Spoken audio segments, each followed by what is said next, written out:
So the last story I want to talk about this week is actually one that I didn't really want to revisit. I have talked about it previously, but and it was getting a little bit of a reaction from the fans of a particular, YouTube personality. But really, I just didn't think it was actually worth very much time. So I'm not really going to even take very much time and talk about it right now. But I'm sure as a lot of people are aware that in April, Jake Paul is going to have a boxing match with Ben Askren. And this past weekend, they had the press conference. And, wow. Like, if there is any way to lose a press conference, in fighting they kind of talk about this, especially in really, in fights where there's a lot of animosity, where they talk about, there's winning the fight, but then there's also winning or losing the press conference. If you wanted to get a perfect sense of exactly the perfect way to lose the press conference, Jake Paul gave you the blueprint this past weekend.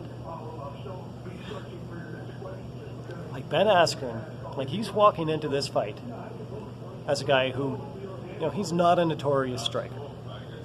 He doesn't have a reputation as a boxer. His background is as a wrestler. He was an Olympic wrestler.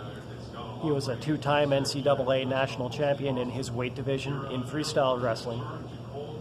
But his striking as an MMA fighter was always considered to be somewhat suspect. And that was actually one of the reasons why Jake Paul actually came out and said that he had chosen Ben Askren. It's because, he doesn't have a reputation as being a strong fighter. And so what he basically came out and said, I want to get a boxing win against a weak boxer, and that's supposed to make me look like a good boxer. I don't think that Jake Paul really has a very firm concept on how you establish a competitive reputation. But if he just wants to try to make himself look tough by, theoretically putting a beating on somebody, well then, picking a guy who doesn't have, who's not a boxer, who had a hip replacement over the past couple of years, I suppose maybe that is as good a way to do it as any, at least if your fans are a bunch of idiots, as Jake Paul's fans are all idiots, without exception. They're all idiots. Just wanted to make that clear. And so with that clear, I cannot imagine what they must have thought watching Jake Paul in that press conference last weekend.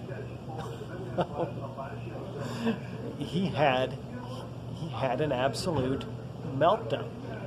He had a mental breakdown in real time. Everything out of his mouth made him sound imbecilic. Everything that he did to try to get to Ben Askren, nothing worked. He sat there and kind of made noises at him at one point, and Ben Askren just kind of sat there, chilled out, relaxed. I mean, you want to look at this particular fight and you want to ask who's not giving any fucks. Ben Askren looks like he's not giving any fucks. He's not worried in the absolute slightest. And the way that Jake Paul was acting at this press conference, I honestly do think that he actually, for everything that he says, he sits there, he goes into this press conference, and he goes through all of the disadvantages that Ben Askren allegedly has. And so you would think that those are all advantages that Jake Paul is supposed to have in this fight. And it is a reasonably long list. And for a guy who's walking into this fight believing that he has so much advantage over his opponent, he looks scared, he looks worried, and more than anything else, he looks like he is determined to try to not give away, how scared and how worried he is going into this fight. And the end result of that is that Jake Paul went into this press conference and he acted like a spazzy 8th grader. I'm sure that pretty much everybody must have gone to school with at least one character like this, but basically the guy that would go out and try to look tough and try to punk everybody, but nobody would even Nobody would even look at him twice because nobody took him seriously enough to even look at him twice. And that was the way that Jake Paul acted during this press conference. And then the press conference was an absolutely embarrassing clown show on his behalf, and I guess he decided that that wasn't enough for him.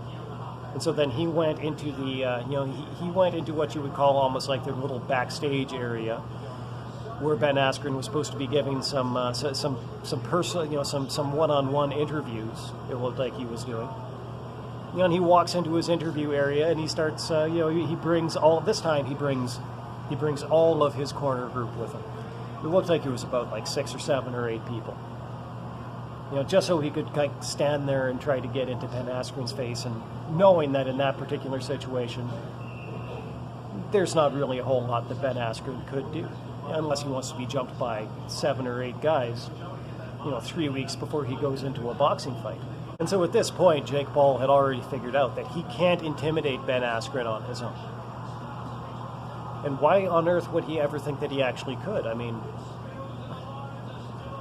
Ben Askren, he's been in the UFC octagon with Jorge Masvidal. It didn't go very well with him, but he's been there.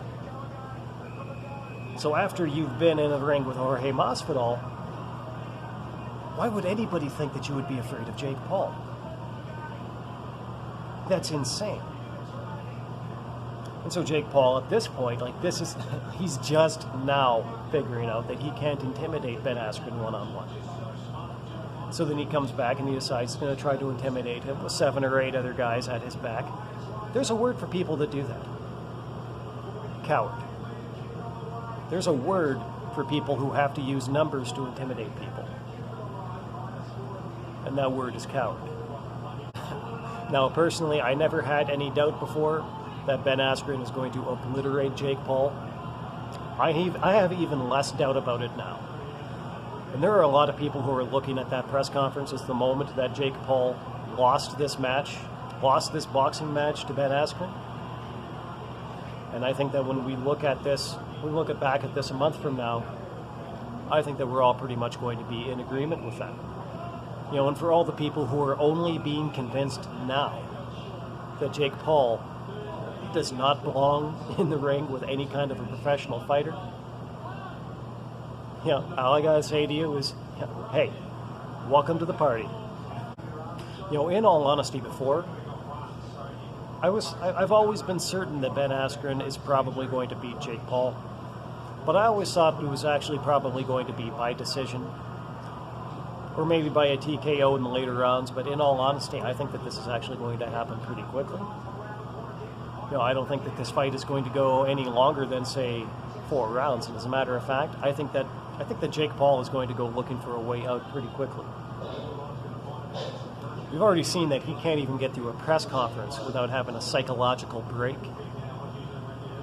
As soon as he's in that ring with an actual, experienced professional fighter who has been a champion as a professional fighter, I think that we are going to see Jake Paul melt down in an absolutely spectacular fashion. Honestly, I think there could be tears.